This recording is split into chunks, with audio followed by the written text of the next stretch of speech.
Hello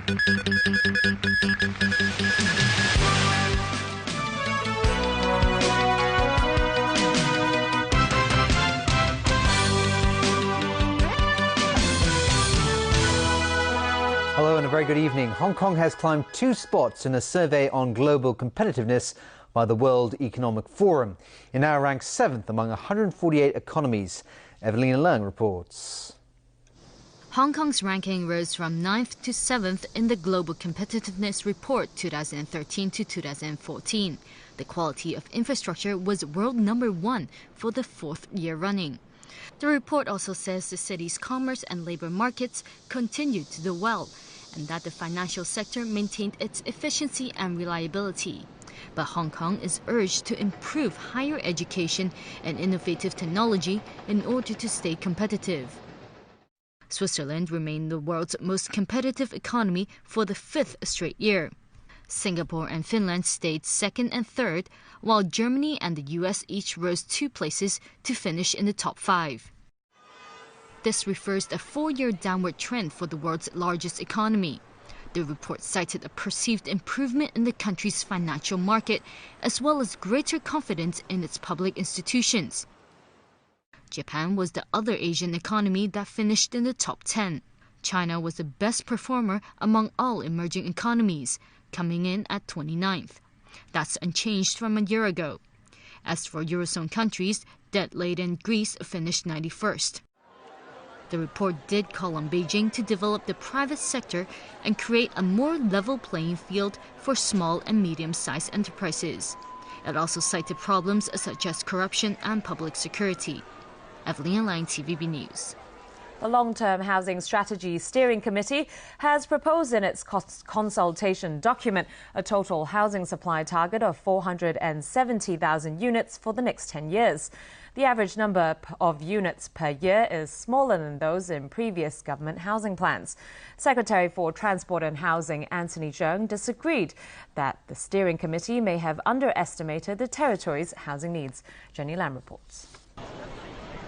A growing population and the waiting time for public housing is now longer than ever before. The Long-Term Housing Strategy Steering Committee has proposed a total housing supply target of 470,000 units for the next 10 years. That's 47,000 units a year. A similar document published in 1987 projected a total demand for 960,000 new flats between then and 2001. That is, an average of 68,000 units a year. Another long-term housing strategy document released in 1998 put the housing needs at an average of 80,000 units a year and proposed a supply target of 85,000 new flats each year. Secretary for Transport and Housing Anthony Cheung does not believe the steering committee's current projection is too low. Speaking on a radio program this morning, he said trends in the composition of the population and the formation of new families and households are all changing. He said housing demand changes as the economic and social environment changes. When asked if he believes housing needs in the next 10 years will be less than in the past 1 or 2 decades, he suggested that many people who were looking for homes might have already settled down. He said the current housing strategy cannot be directly compared with supply targets in the past and insists the proposed figure of 470,000 is well-founded. The biggest challenge right now, the housing chief stressed, is limited land supply. Objections to development near their homes by people in different districts, he added, is a subject for public debate. Jenny Lam, TVB News. Liu Meng-hong, a former ally of Chief Executive Leung Chun-ying, appeared in court again today to face a charge of perverting public justice. The case has now been adjourned until later this month as it's being transferred to the district court. Liu Meng-hong, a former executive director of the listed company Pearl Oriental Oil, arrived at the Eastern Magistracy this morning. The 64-year-old is charged with doing acts tending and intended to pervert the course of public justice. According to the ICAC, Liu emailed Chief Executive Leung Chun-ying and the anti-graft body's head, Simon Pei, back in January, demanding a stop to an ICAC investigation into him.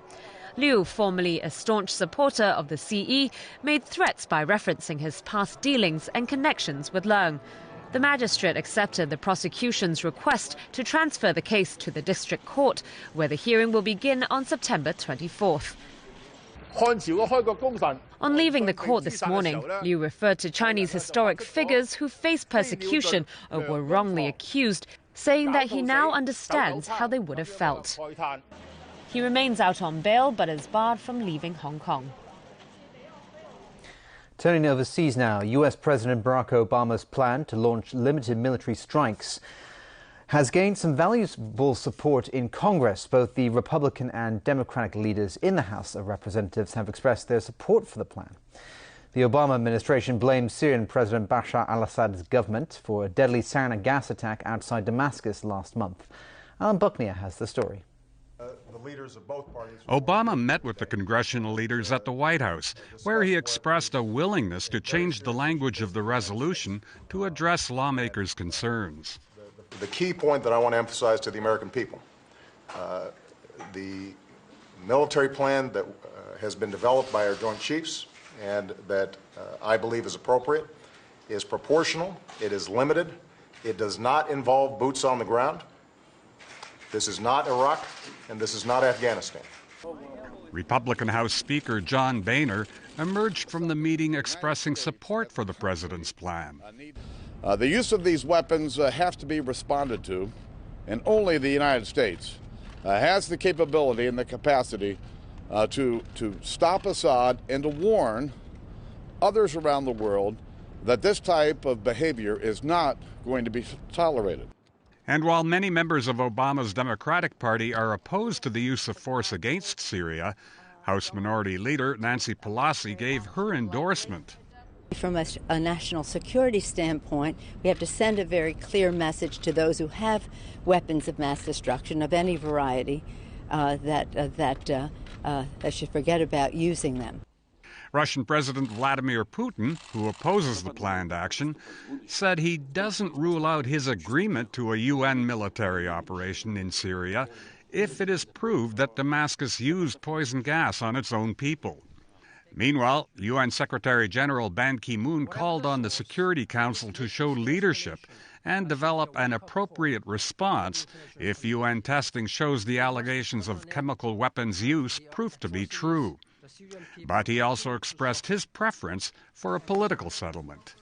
Alan Buckner, TVB News. The man who held 3 women captive in his home in the U.S. state of Ohio for nearly a decade was found dead in prison last night. Officials say he apparently committed suicide. 53-year-old Ariel Castro was sentenced to life in prison plus 1,000 years last month after pleading guilty to 937 charges, including kidnap and rape. He was found hanging in his cell Tuesday evening. He was being held in protective custody because of the notoriety of his case. That meant he was checked every 30 minutes, but a prison official said he was not on suicide watch. The 3 women in the case disappeared separately between 2002 and 2004 and were later found to have been held captive in Castro's home in Cleveland. They regained freedom after one of them broke part of the door and called neighbors for help on May the 6th.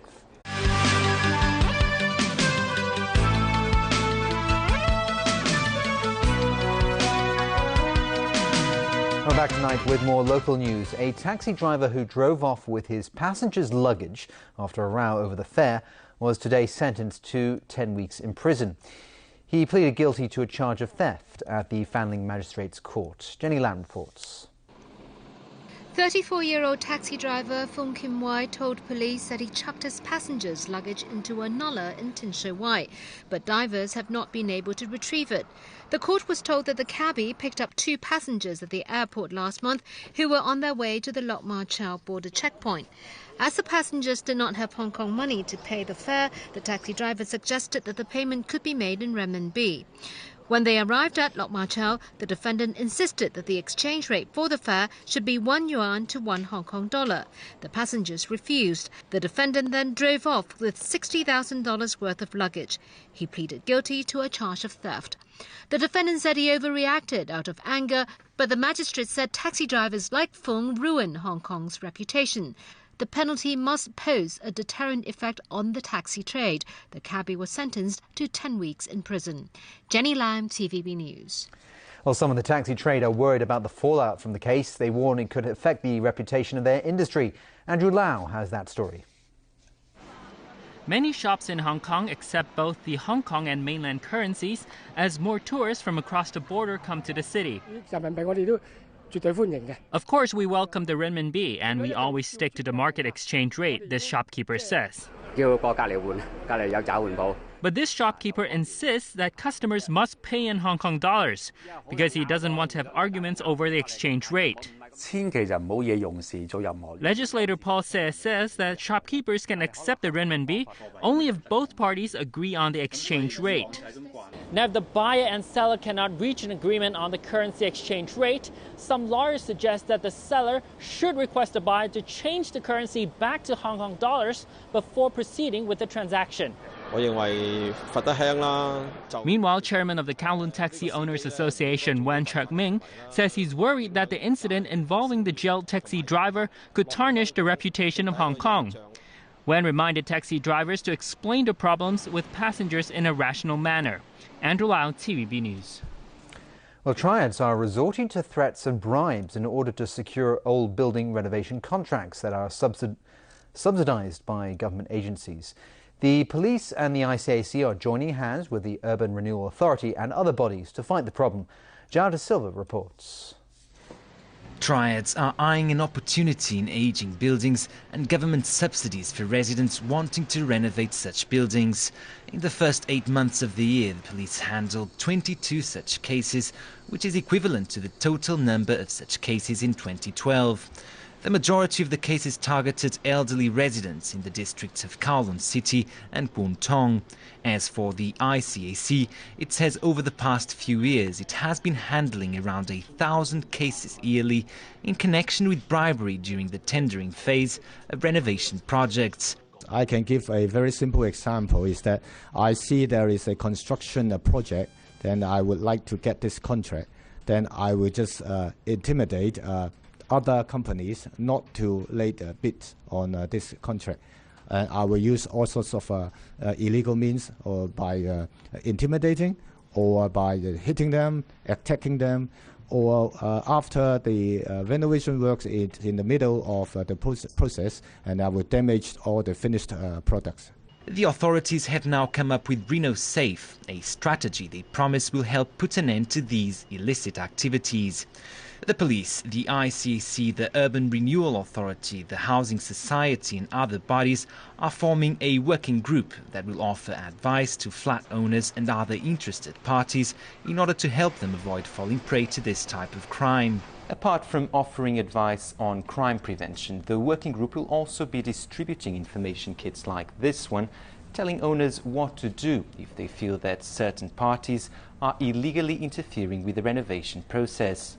And while the ICAC will continue handling corruption cases, police will provide district anti-triad officers who will be in touch with residents and owners.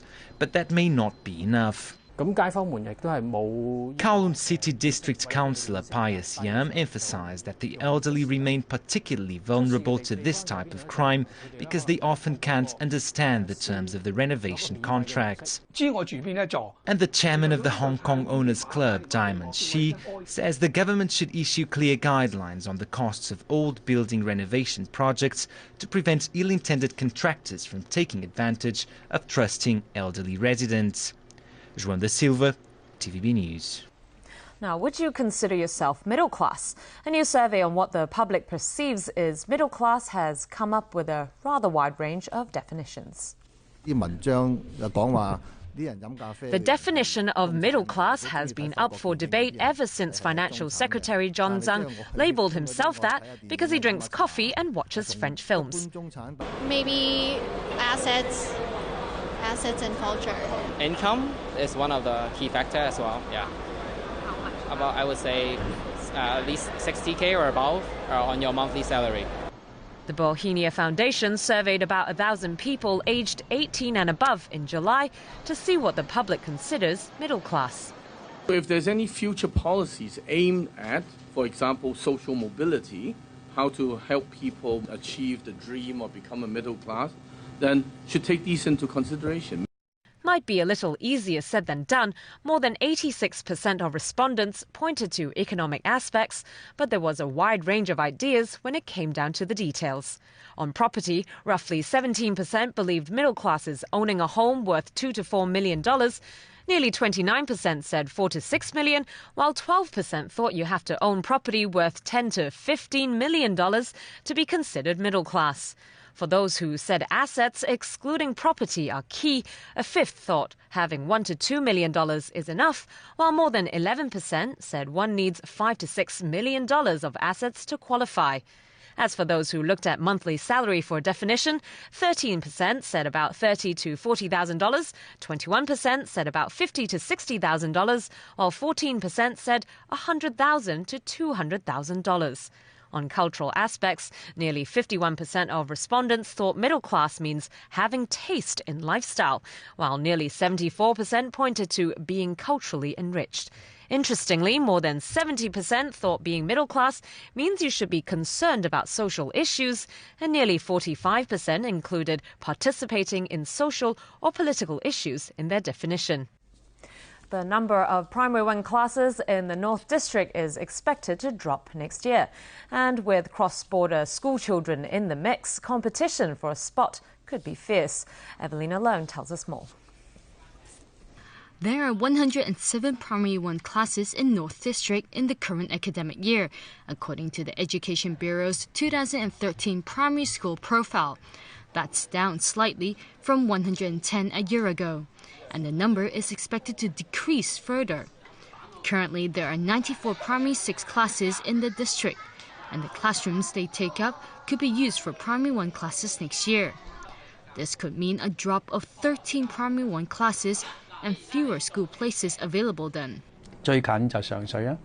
Chan Siu-hong, chairman of the North District Primary School Heads Association, says with many parents unwilling to send their kids to schools far away from home, this will drastically increase the competition for a Primary 1 spot in the district.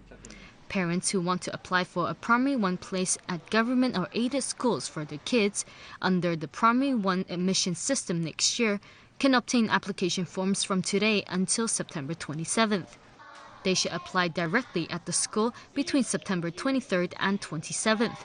The results will be announced on November 25th. And cross-border children who've applied for a school in North District but failed to get a place can choose from a list of schools during the central allocation phase in January. Among their choices, schools from 8 nearby school nets. Evelina Lang, TVB News. And finally for tonight, a glassy high-rise under construction in London is being blamed for causing intense heat in its surrounding area. The skyscraper, nicknamed the walkie-talkie because of its curved shape, is reflecting focused sunlight that's causing heat of over 90 degrees Celsius. Shopkeepers in the neighborhood say carpets are being scorched, paint is blistering, and in one case, smoke started coming out of the top of the front door of a hairdressing salon. Local workers fry eggs on a windowsill below the building. The developers said they're looking into the problem. That's pretty intense. Yeah, I'll say. Well, that's the news for tonight. Thanks for watching. Good night.